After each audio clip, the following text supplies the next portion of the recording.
Good morning, it's Monday the 28th of September and it's time for DaviePHD's Mythbusters, Episode 10. Many things are said about Scotland, the UK, Europe, independence, etc. Some of it true, some of it crap. In these videos I bust the myths peddled by our unionist chums to discourage us from leaving the Union. This week's myth is the one that says Scotland is safer as part of the UK.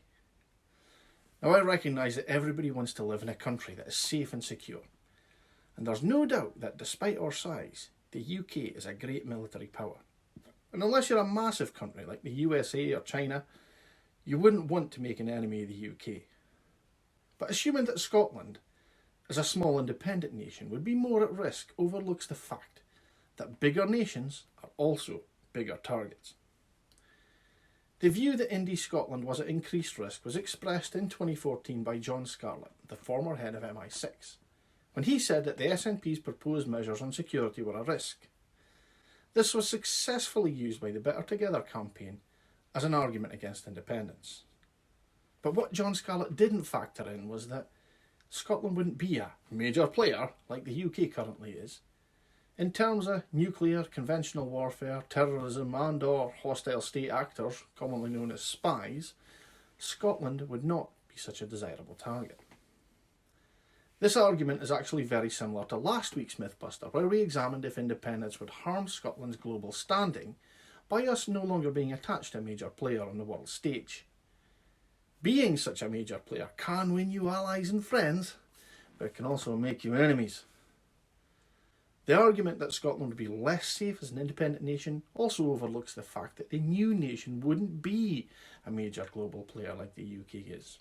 Currently, there is no Scottish desire to achieve that status. Security threats in the 21st century aren't superpowers and global nuclear wars of the past. It's cyber attacks and it's terrorism, and you don't need massive scale to defeat them. Now, it's no secret that the United Kingdom likes its status as one of the big boys, but in the recent past that has got us into more bother than it's gotten us out of. By being dragged into other people's conflicts and wars, and it has painted a target on our nation's back. Just to give you an example, there have been 689 recorded terrorist incidents in the UK since 2012. In Norway, there has been one over the same time period. Now, before anyone jumps up and says, you can't compare Norway and the UK, there are two reasons I chose Norway. Firstly, Norway and the UK are so dissimilar. And secondly, because a lot of Scots Indy supporters aspire for us to be like Norway in a lot of ways. Generally, Norway keeps itself to itself, doesn't go around the world projecting its power and getting drawn into other nations' wars and conflicts. With their military and intelligence efforts more focused on internal security than external interference, they've avoided having a target painted on their backs. Contrast that to Scotland, attached to the United Kingdom and being seen as complicit in their delusions of empire and addiction to their status as a major player, with their largest nuclear asset painting a target so close to Scotland's largest city. Now, independence will lead to the removal of Trident for Scotland, removing the biggest target that's currently painted on Scotland's back. In security terms, that alone would make us breathe a lot more easily. A shift from a stance of projecting power to a stance of armed neutrality doesn't mean we're weak. A shift from invasion and intervention to supporting United Nations peacekeeping efforts and ensuring our own internal security will serve to change perceptions on how our military is used, and will make us less of a terror target in the future.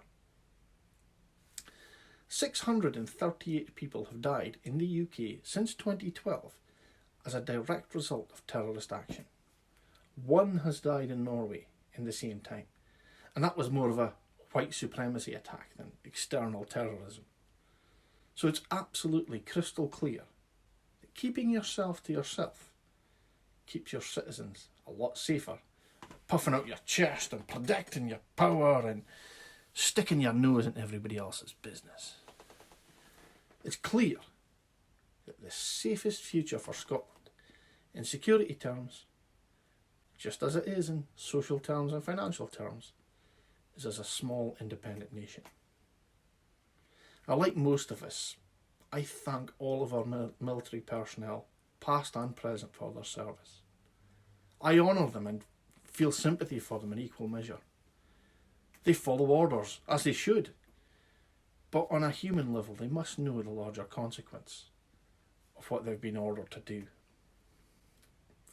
As part of the UK Armed Forces, Scottish soldiers, sailors and airmen, and by extension the nation, are going to be tarred with the same brush as their leaders.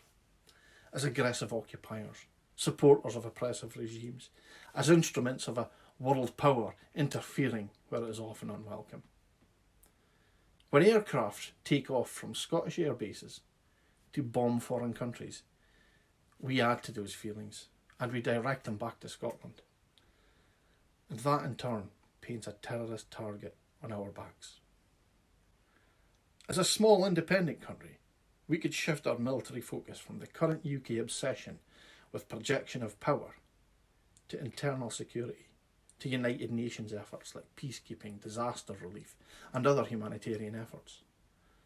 Work where our military could keep us both safe and secure and contribute in a positive way to the world beyond our borders. A future where our soldiers, sailors and airmen could continue to be justifiably proud of their service to their country and humanity in general. Folks, thanks for watching this video. Please like and share it to spread the message. Not for me, but for Scotland. DaviePHD.